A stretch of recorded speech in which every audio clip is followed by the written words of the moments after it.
लगते उठलाली भोरे भरे जाही गे लगते उठलाली भोरे भरे जाही गे जल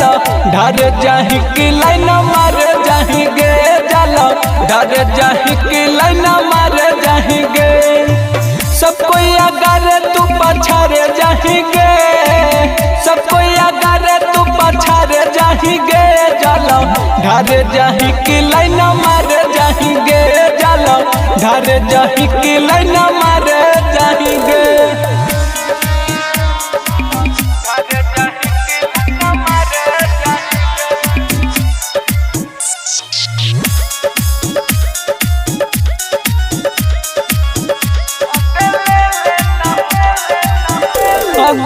कहीं कवरावा में जल गे झूठो तू करो ही हमारा से छल गे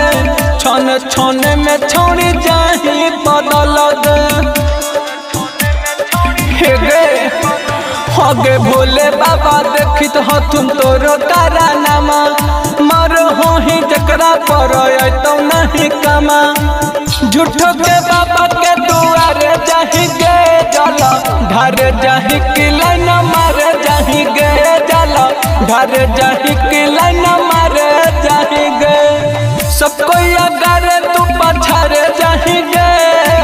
सब कोई अगर तू पछारे जाही गे जल ढर जाही की लाइन मार जाही गे जल ढर जाही की लाइन मार जाही गे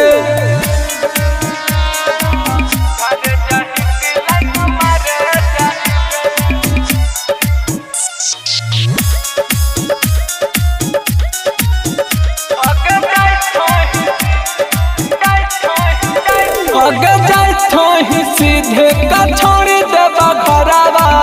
ऊंचे ऊंचा को बहरावा गे आगे ले तो के ओन खबरावा गे बोलना गे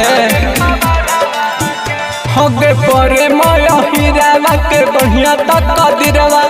तब काहे मारो होही दिलावा पतिरवा लगा होके कर सवारे जाही गे जल ढर जाही की लाइन मार जाही गे जल ढर जाही की लाइन मार जाही गे सब कोई अगर तू पछारे जाही गे सब कोई अगर तू पछारे जाही गे जल